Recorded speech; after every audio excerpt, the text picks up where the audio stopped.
Everyone welcome back to शानॉलेज bank YouTube channel. स्वागत है आपका एक बार फिर से शानॉलेज बैंक यूट्यूब चैनल पर।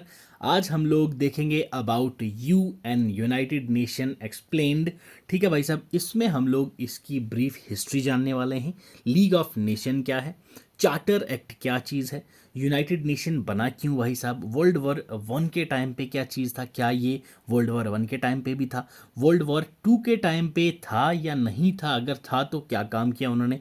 ठीक है, उसके बाद हम लोग यूनाइटेड नेशन की स्पेशलाइज्ड एजेंसीज हैं जो टोटल आपको 15 देखने को मिलेंगी, कौन कौन सी हैं, किस किस रिलेटेड काम करते हैं। उसके बाद यूनाइटेड नेशन के कुछ आर्गन्स हैं, ठीक है, वो कौन कौन से आर्गन्स हैं और कहाँ कहाँ किस किस फील्ड में काम करते हैं। कुछ की डॉक्यूमेंट्स भी होते हैं यूएन के या नहीं होते, उनके बारे में भी हम लोग जानकारी लेंगे। Then most important one, UN system क्या चीज़ है सर, उसके बारे में हम लोग देखेंगे। ठीक है, तो ये सभी चीज़ जानने के लिए आपको हमारे साथ जुड़ना रहेगा और ये वीडियो एंड तक देखनी होगी। और लास्ट में हम लोग करेंगे sir exam oriented MCQs on United Nation. ठीक है भाई साहब, यूनाइटेड नेशन का ये वाला सेशन आपको याद रहेगा और कभी भी नहीं भूलोगे अबाउट यूएन। बिल्कुल माइंड मैप के थ्रू आपको इस सेशन में यूएन की जानकारी मिलने वाली है with brief facts and figures. चलिए स्टार्ट करते हैं हमारा आज का सेशन सर।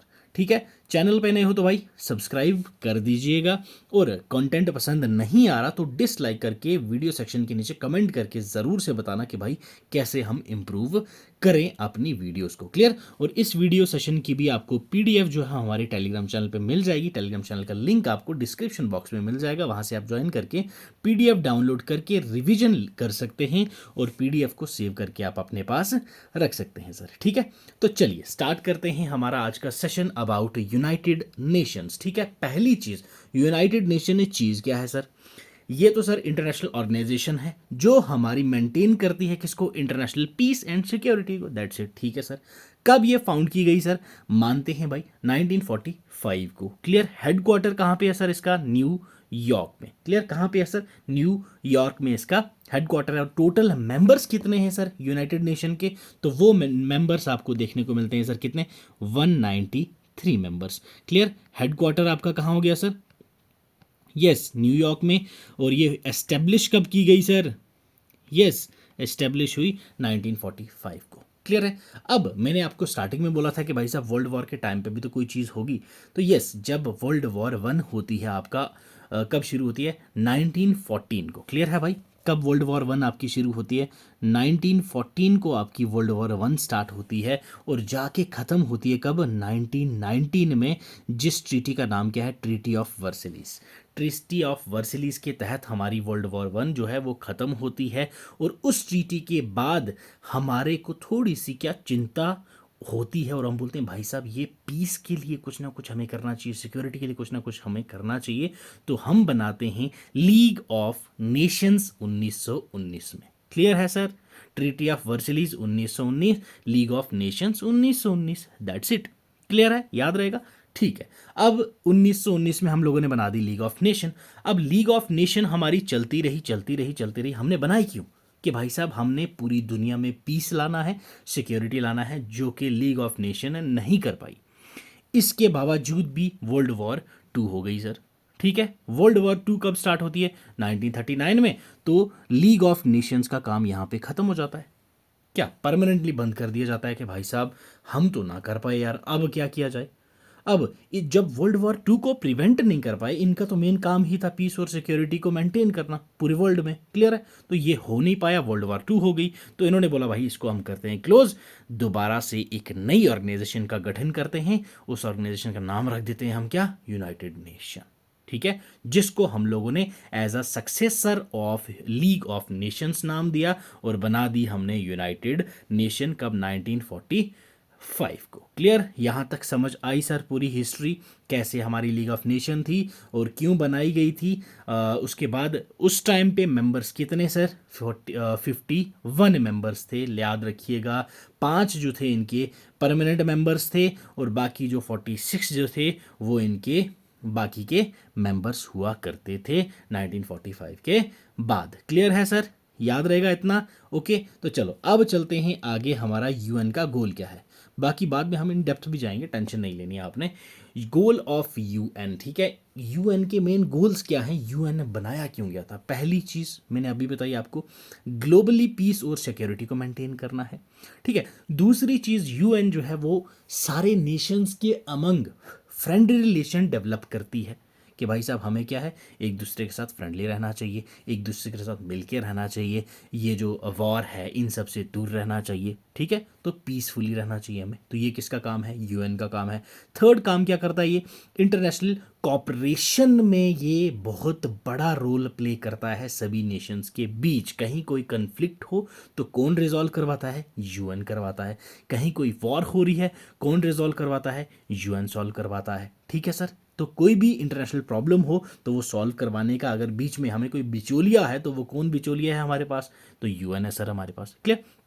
फोर्थ हमारे पास है भाई साहब, ये हमारे पास जो गोल्स हम सेट करते हैं तो वो हमारे शेयर्ड गोल्स होते हैं जो हमें अचीव करने में मदद करते हैं। अकेला इंडिया तो कर नहीं पाएगा ना कुछ, तो वो जो पूरी दुनिया को साथ में मिलके यूनाइट करके चलना है सभी नेशंस को, तो वो काम करता है हमारा यूएन करता है सर, ठीक है। तो 4 गोल्स याद रख लेंगे हम। पहला, ग्लोबल पीस एंड सिक्योरिटी को मेंटेन करता है। दूसरा, फ्रेंडली रिलेशन बनाता है सभी देशों के बीच में। तीसरा, इंटरनेशनल कॉपरेशन बनाता है सर। चौथा, ये यूनाइट करता है नेशंस को ताकि हमारे जो गोल्स हैं वो हम लोग अचीव कर सकें। दैट्स इट, कोई इसमें बड़ा मसला नहीं था सर, क्लियर। चलो अब इसके कुछ ऑर्गन्स भी हैं सर। कितने ऑर्गन्स हैं इसके, 6 ऑर्गन्स हैं सर। चलो बात कर लेते हैं इनके ऑर्गन्स की। पहला ऑर्गन है इनका जनरल असेंबली, ठीक है भाई साहब, क्या, general assembly, UNGA, United nation general assembly.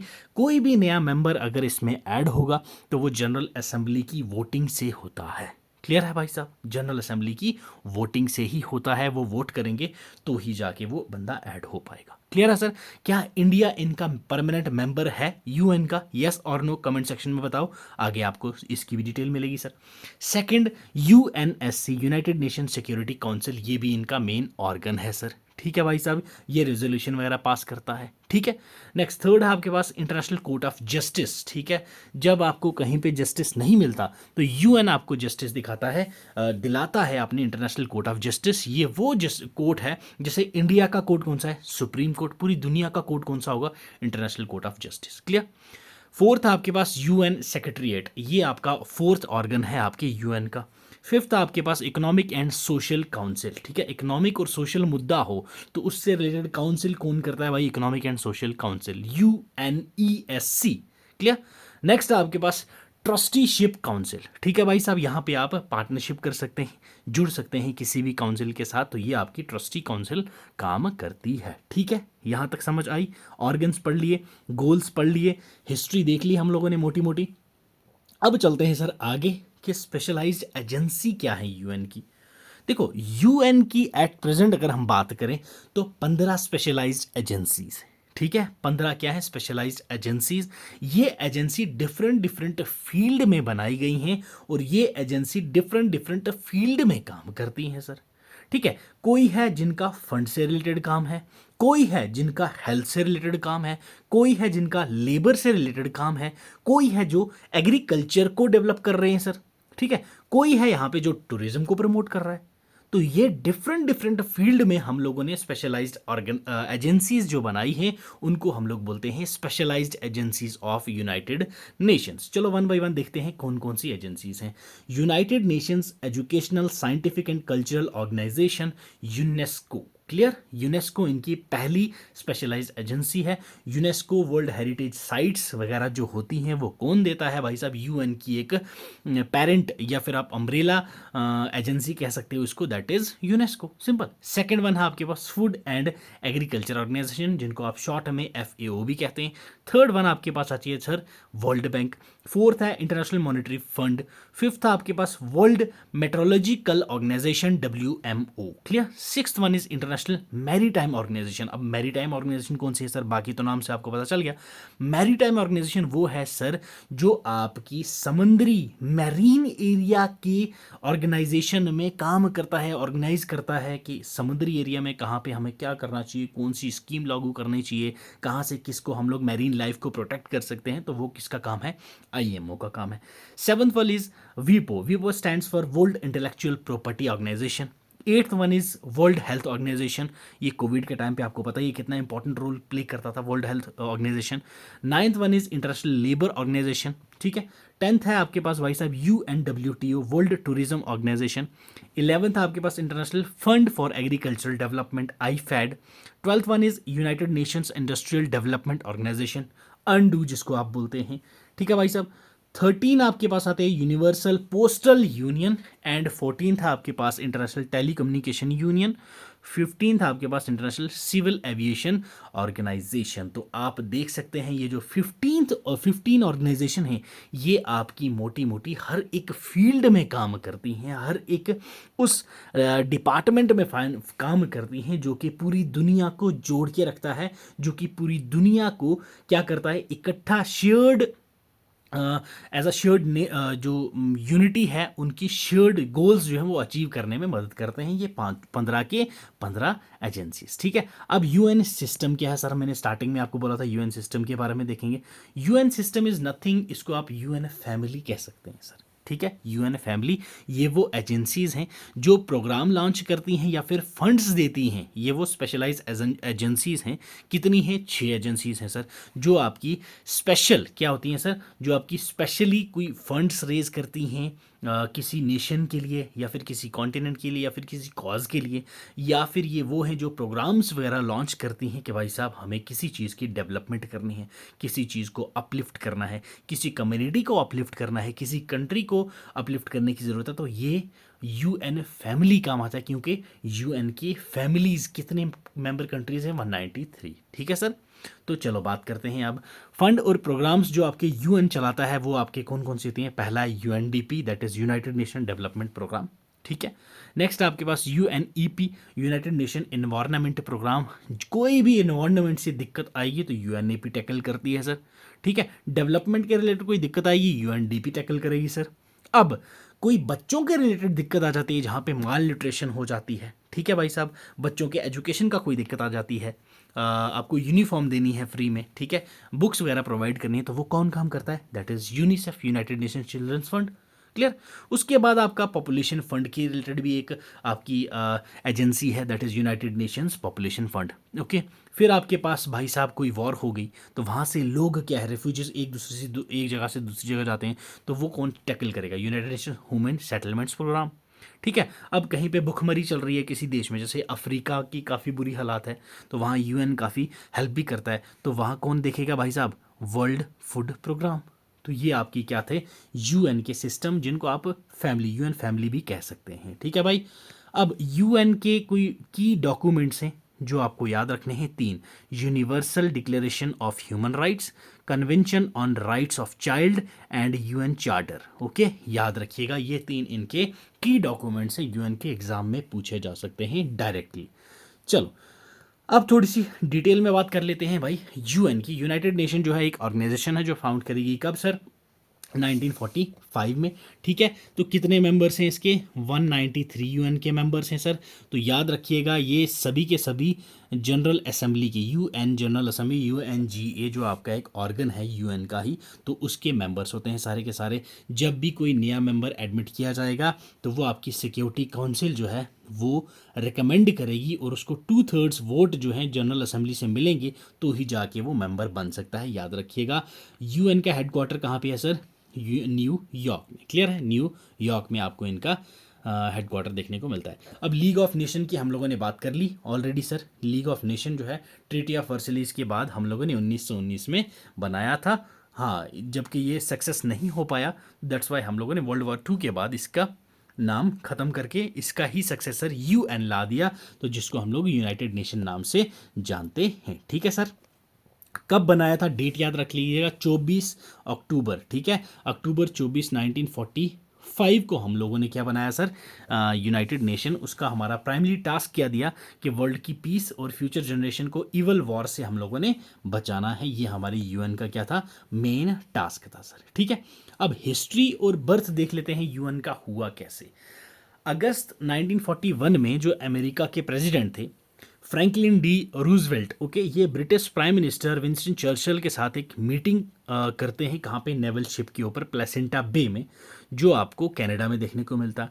ये वहाँ पे एक बॉडी बनाने की बात करते हैं जो इंटरनेशनल पीस के लिए हमारे यहाँ पे होगा भाई साहब, इंटरनेशनल पीस को हम लोग करेंगे, तो वहाँ पे ये यूएन का जिक्र पहली बार करते हैं, याद रखिएगा।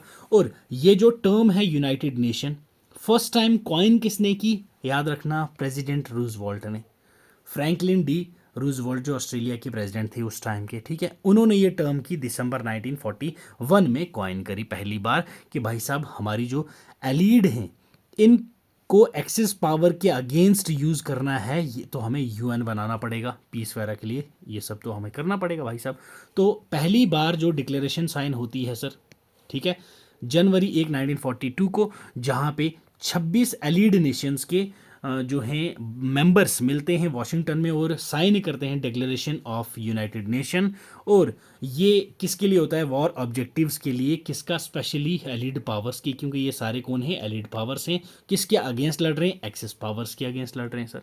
तो ठीक है, तो यहाँ पे जो है डॉक्यूमेंट पहला यूज़ हो जाता है, फर्स्ट टाइम यूज़ होता है यूनाइटेड नेशंस पहली बार यहाँ पे। ठीक है, अब उसके सेवरल कपल ऑफ ईयर्स लगातार मीटिंग्स होती रहती हैं। एलीड की जो मेन 4 एलीड बिग 4 जो थी, यूएसए, सोवियत यूनियन और यूनाइटेड किंगडम और चाइना, वो डिसाइड करती हैं कि पोस्ट वॉर चार्टर भी यहाँ पे हमें बनाना चाहिए, जो प्रिसाइज रोल होना चाहिए किसका भाई साहब, यूनाइटेड नेशंस का। फाइनली ये एग्जिस्ट करता है फिर कब, अक्टूबर 24 1945 को, जहाँ पे रेटिफाई कितने बंदे करते हैं भाई, 51 नेशंस इसको रेटिफाई करते हैं। इन 51 नेशंस में 5 परमानेंट मेंबर्स होते हैं जो आज भी 5 हैं, और 46 अदर सिग्नेटरीज होते हैं। टोटल आपके पास हैं सर कितनी, 51। क्लियर, याद रखिएगा सर। पहली मीटिंग जनरल असेंबली की कब होती है, मैंने आपको पहले बोला जितने भी सिग्नेटरीज होती हैं यूएन के, तो वो जनरल असेंबली के ऑटोमेटिकली मेंबर्स होते हैं। ठीक है, क्योंकि ये ऑर्गन है यूएन का ही। क्लियर, चलिए, फर्स्ट मीटिंग कब होती है सर, हमारी 10 जनवरी 1946, याद रखिएगा। यूएन की पहली मीटिंग अगर पूछते हैं तो 10 जनवरी 1946 को आपकी फर्स्ट मीटिंग होती है सर।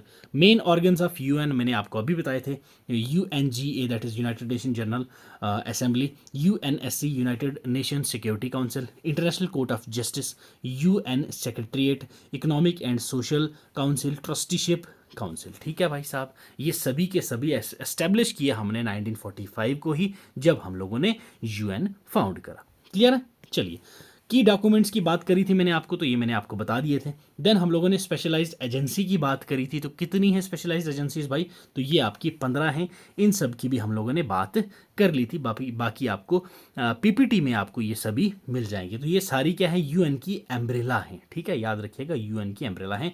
यूएन सिस्टम और यूएन फैमिली के बारे में मैंने बोला था आपको, उसकी बात करेंगे, तो हम लोगों ने उनकी भी बात कर ली थी। कितनी है हमारे पास भाई साहब, 6 यूएन की फैमिली के अंदर जो है फंड्स और प्रोग्राम्स का जो काम करती हैं वो एजेंसीज होती हैं, जिसमें हम लोगों ने यूएनडीपी की बात करी थी, यूएनईपी की बात करी, यूनिसेफ की बात करी, यूएनएफपीए की बात करी, उसके बाद यूएन हैबिटेट की बात करी और वर्ल्ड फूड प्रोग्राम की बात करी। ठीक है सर, अब यहाँ पे गोल्स की बात करी थी, मैंने आपको 4 बताए थे।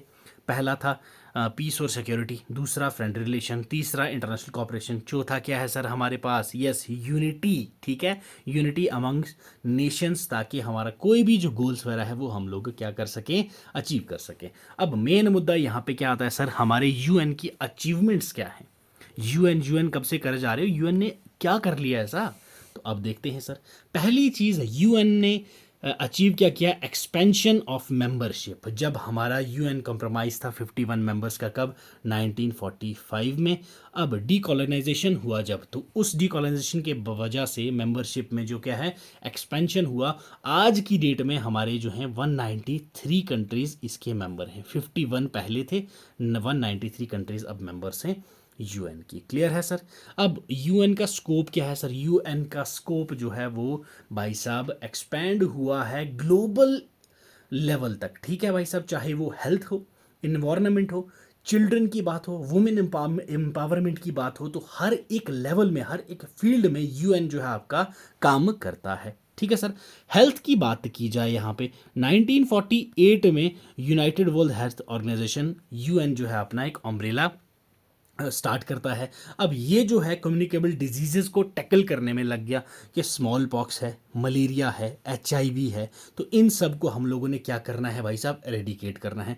अब जो ट्रैकोमा है, ओके, ये अभी अभी WHO ने हमें क्या बोला था, इंडिया जो है ट्रकोमा फ्री कंट्री हो गई है सर, ठीक है। तो ये किसका काम होता है, हेल्थ से रिलेटेड कोई भी इशू हो तो WHO काम करता है सर आपका, ठीक है। अब रिफ्यूजीज के लिए यूएन ने क्या किया सर, 1950 में यूएन ने क्रिएट किया हाई कमिश्नर फॉर रिफ्यूजीज, जो आपके वर्ल्ड वॉर टू कब खत्म होती है सर हमारी, यस 39 में शुरू हुई, 45 में ख़त्म हुई, 50 में हम लोगों ने बना दिया हाई कमिश्नर फॉर रिफ्यूजीज़ के भाई साहब जितने भी रिफ्यूजीज़ हैं वर्ल्ड वाइड जो क्राइसिस में जूझ रहे हैं उनके लिए ख्याल रखेगा कौन भाई साहब, यूएन ख्याल रखेगा। अब इससे ऊपर क्या करता है यूएन आपके लिए सर, ठीक है। नेक्स्ट यूएन ने क्या बोला कि एनवायरनमेंट कहाँ गया, हम इसका भी ख्याल रखेंगे। 1972 में यूएनईपी क्रिएट की गई, कोई भी आपका प्रोटोकॉल एनवायरनमेंट से रिलेटेड है तो यूएनईपी बनाएगा, कोई भी इशू है यूएनईपी टैकल करेगा, ठीक है। नेक्स्ट है वॉर क्राइम्स, जो 2002 में यूएन एस्टेब्लिश किया यूएन क्रिमिनल कोर्ट की, ठीक है भाई साहब, कोई भी ऐसा वार क्राइम होगा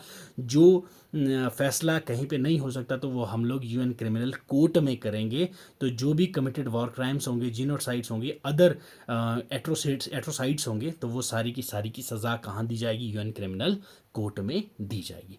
अब हर एक चीज़ की, जो भी कोई चीज़ हो, अगर उसकी अचीवमेंट्स हैं, ठीक है, तो उसके कुछ फेलियर्स भी रहे होंगे, तो यूएन के कुछ फेलियर्स भी रहे हैं जो आपको पता होने चाहिए सर, ठीक है। कुछ फेलियर्स तो ऐसे हैं जो बंदे को हिला के रख देते हैं, निचोड़ के रख देते हैं कि भाई साहब इतनी ऊंची संस्था और ऐसे घटिया काम कर रही है तो ये कैसे होगा सर, ठीक है।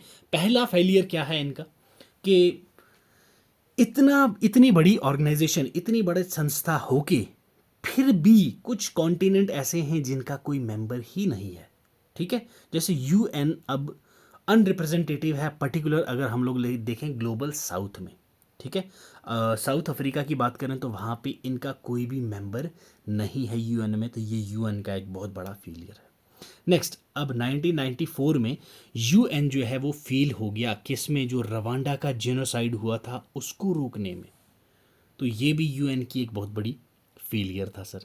2005 में यूएन पीस कीपिंग के जो मिशन के जो लोग थे वो अक्यूज्ड पाए गए किसके, सेक्सुअल मिसकंडक्ट के, कहाँ कहाँ पे सर, एक तो आपका रिपब्लिक ऑफ कॉन्गो में, सिमिलर एलिगेशंस उन पर लगी कहाँ, कंबोडिया में और हाइटाई में, ठीक है। इन सब जगहों पे कहा गया कि जो यूएस पीस कीपर्स हैं, ठीक है, यूएस के सोल्जर्स होते हैं, हर एक डिफरेंट डिफरेंट कंट्रीज अपने बंदे भेजती है, तो ये इन जगहों पे जाके सेक्सुअल मिसकंडक्ट किए, जैसे कि औरतों के साथ रेप्स किए इन्होंने, ठीक है। जो महिलाएं थी उनको उठा के ले गए, काफ़ी दिन तक रखा और फिर वापस जाके छोड़ दिया, तो ये सब भी क्या यूएन के कुछ फेलियर्स थे जो आपको याद रखने हैं सर, ठीक है। अब 2011 में ही यूएन पीस कीपिंग का जो मिशन था साउथ सूडान में वो कामयाब नहीं हुआ, उनको भेजा गया था एलिमिनेट करके, और जो वहाँ पे काम हो रहा है, ब्लड शेड हो रहा है, सिविल वॉर हो रही थी, ब्रोकआउट हुई थी वहाँ पे 2013 में, 2011 में भेजे, उनको कंट्रोल करने भेजा था, कंट्रोल कर ही नहीं पाई, तो दो भाई साहब सिविल वॉर ब्रोकआउट हो गई 2013 में साउथ सूडान में। क्लियर है सर, ठीक है। अब मैंने आपसे बीच में क्वेश्चन एक पूछा था सर, क्या क्वेश्चन पूछा था सर, ठीक है, पहले क्वेश्चन के ऊपर चलते हैं, ठीक। इंडिया एंड यूएन, ठीक है, मैंने आपसे बोला था इंडिया क्या इनका मेंबर है या नहीं है, तो सर इंडिया इनका परमानेंट मेंबर नहीं है, बट इंडिया जो है इनको सपोर्ट करता है हर एक फैक्टर में, चाहे वो फाइनेंस का मसला हो, चाहे कोई मीटिंग का मसला हो, हर एक मीटिंग में अटेंड करता है इंडिया। तो इंडिया और यूएन की रिफॉर्म, ठीक है भाई साहब, इंडिया जो है वो सपोर्ट करता है रिस्ट्रक्चर किसको भाई साहब, यूएन के को, ठीक है। इंडिया ने हमेशा सपोर्ट की है इसकी नंबर, चाहे वो परमानेंट हो नॉन परमानेंट मेंबर हो, इंडिया ने हमेशा आर्ग्यू किया है सिक्योरिटी काउंसिल जो है वो डेवलपिंग कंट्रीज़ में ज़्यादा होनी चाहिए भाई साहब। इंडिया खुद यहाँ से विश करता है कि हमें परमानेंट मेंबर बना देना चाहिए। तो जबकि अभी तक इंडिया इसका परमानेंट मेंबर नहीं है। अब कुछ आर्ग्यूमेंट्स हैं जो हमें बताती हैं कि क्यों इंडिया को परमानेंट मेंबर होना चाहिए यूएन का। क्योंकि पहली चीज़, इंडिया जो है ये तो काट दो सर, ठीक है, सेकंड वाला मसला ही गया। मोस्ट पॉपुलस कंट्री है पूरी दुनिया की, चाइना को ओवरटेक कर दिया हम लोगों ने। इंडिया जो है वर्ल्ड की लार्जेस्ट डेमोक्रेसी है सर, ठीक है। इंडिया जो है यूएन का कोई भी इनिशिएटिव हो, कोई भी प्रोग्राम हो, चाहे वो वर्चुअली हो चाहे वो ऑफलाइन हो, इंडिया वहाँ पे पार्टिसिपेट करता है सर, ठीक है। पीस कीपिंग एफर्ट्स हो तो इंडिया अपने पीस कीपर्स भेजता है सर, ठीक है। इंडिया के भी पीस कीपर्स होते हैं, यूएन पीस कीपर्स, ओके। तो इंडिया से भेजता है सर, पार्टिसिपेट करता है, ठीक है। इंडिया की जो इकोनॉमिक्स एमरजेंस है वो वर्ल्ड स्टेज पे रखता है यूएन के सामने कि भाई हमारी ये दिक्कत हो रही है, आप मदद करें, ठीक है। अब वर्ल्ड अफेयर्स के अंदर आप देख सकते हैं भाई साहब, जो हमारा इंटरनेशनल रिलेशन में जो लेवल मोदी जी ने बना दिया है वो कोई भी पीएम नहीं बना पाया था। तो इस लेवल तक अब जैसे सिचुएशन चल रही है वर्ल्ड अफेयर्स की हमारी, ठीक है, तो मे बी हमें यूएन की परमानेंट मेंबरशिप मिल जाए, ठीक है भाई साहब। इंडिया जो है वो रेगुलर फाइनेंशियल कंट्रीब्यूशन भी करता है यूएन को, ठीक है। और कभी भी इंडिया फॉल्ट नहीं किया है अपने पेमेंट्स को लेके। तो ये कुछ इंपॉर्टेंट आर्गुमेंट्स थे जो फेवर में है कि हाँ हमें क्या मिलनी चाहिए सर, मेंबरशिप परमानेंट मिलनी चाहिए यूएन की, ठीक है। तो भाई साहब उम्मीद करता हूँ आपको समझ आया होगा अबाउट यूएनएसई। ये क्या है सर, हमारे जो 6 प्रिंसिपल ऑर्गन्स हैं उनमें से एक एपेक्स है ये। और ये क्या करता है, यूएनएससी सिक्योरिटी का काम करता है। सिक्योरिटी क्या करती है, जो कोई भी रेजोल्यूशन होती हैं किसी भी मेंबर के द्वारा तो उसको बाइंड कौन करता है भाई साहब, यूएनएससी करता है। ये इंपॉर्टेंट है, ठीक है भाई साहब। यूएनएससी की जो मेंबरशिप होती है याद रखिएगा, ये टोटल 15 मेंबर्स होते हैं, जो 5 आपके परमानेंट मेंबर हैं ही हैं, China, USA, UK, France and Russia, ठीक है। उसके बाद 10 आपके नॉन परमानेंट मेंबर्स होते हैं, टोटल हो गए 15, ठीक है। तो अगर इनकी मेंबरशिप आपको चाहिए तो यहाँ पे जो है आपकी वोटिंग्स 2/3 मेजोरिटी के साथ आपको यहाँ पे वोट्स मिलते हैं, ठीक है। तो जाके आपके 5 नॉन परमानेंट इलेक्ट होते हैं हर साल annually for the term of 2 years, याद रखिएगा। और रिटायरिंग जो मेंबर होता है वो एलिजिबल यहाँ पे इंटरमीडिएट री इलेक्शन के लिए एलिजिबल नहीं होता है, याद रखना सर। और बेनिफिट क्या है परमानेंट मेंबर की, जो 5 मेंबर है परमानेंट मेंबर उनके पास क्या है, वीटो पावर की भाई साहब एक क्षमता है, ठीक है भाई साहब। और इन्होंने अगर इन पांचों ने, ये जो 5 देश हैं, इन्होंने अगर अपोज कर दिया तो वो भाई साहब रेजोल्यूशन को ब्लॉक कर देते हैं, मतलब वो फिर इंटरनेशनल सपोर्ट आपको नहीं मिलने वाली, इनके पास वीटो पावर है। तो ये 5 वीटो पावर वाले China, US, UK, France, Russia, ठीक है। नेक्स्ट आपके पास भाई साहब नॉन परमानेंट मेंबरशिप की आपके पास बेनिफिट भी होते हैं कुछ।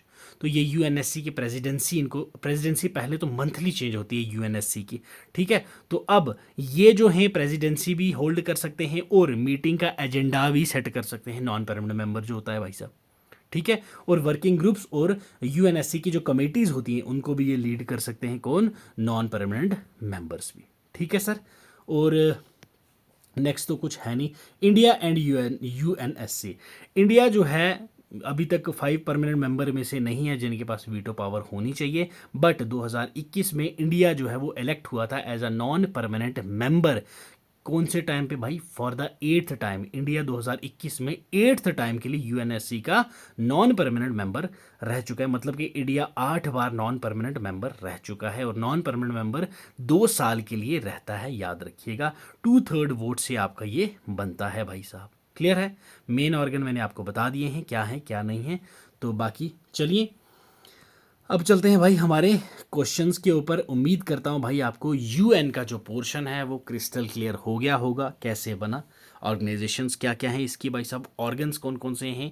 उसके बाद हम लोगों ने स्पेशलाइज्ड एजेंसीज़ के बारे में देखा इसका, ठीक है। फोकस क्या था इसका, एम क्या था इसका, हिस्ट्री ब्रीफ क्या थी, वो भी हम लोगों ने इसकी अच्छे से देख ली। तो चलिए सर अब करते हैं हम लोग थोड़े से प्रैक्टिस एमसीक्यूज़, क्योंकि एग्ज़ाम में आपको तो एमसीक्यू आएगी, मेरी बातें तो आपको एग्ज़ाम में आने वाली नहीं, बट ये बातें भी आपके लिए बहुत ज़रूरी हैं सर, बातें आपने सुनी होगी अच्छे से, तो क्वेश्चन आपका अब फट से सॉल्व हो जाएगा। Total number of members represented in general assembly, इस जनरल असेंबली में आपके टोटल कितने मेंबर रिप्रेजेंट होते हैं? मैंने आपको क्या बोला था, यूएन के जितने मेंबर हैं वो जनरल असेंबली के भी उतने ही मेंबर होते हैं, 191, 193, 195, 197। तो ये आपका हो जाएगा ऑप्शन बी। ठीक है भाई साहब, टोटल कितने रहते हैं, टोटल कितने मेंबरशिप है इसकी? Yes, it's 193। Okay sir, okay. अब यूएन की अगर मैं बात करूं तो ये इस्टेब्लिश कब हुआ सर? यस, यूएन इस्टेब्लिश हुआ 1945 में। हेडक्वार्टर इसका कहाँ पे होता है सर? In New York. क्लियर? चलो अब चलते हैं अगले सवाल के ऊपर। The general assembly president serves the office for, जो जनरल असेंबली का प्रेसिडेंट होता है वो ऑफिस कितने टाइम के लिए सर्व करता है? 6 महीने, 1 साल, 1.5 साल या 2 साल? तो जी ए की बात की है, यू एन जी ए। ठीक है, तो यू एन जी ए का जो प्रेसिडेंट होता है वो सर्व करता है ऑफिस आपका कितने साल के लिए sir? That is 1 year. U N G A की प्रेसिडेंटशिप्स, क्लियर, फॉर 1 ईयर। चलो नेक्स्ट देखिए, the number of permanent members of UN Security Council is. Yes, permanent member कितने हैं यूएन सिक्योरिटी काउंसिल के? 3, 4, 5 या 6? यूएनएससी के टोटल परमानेंट मेंबर कितने हैं सर?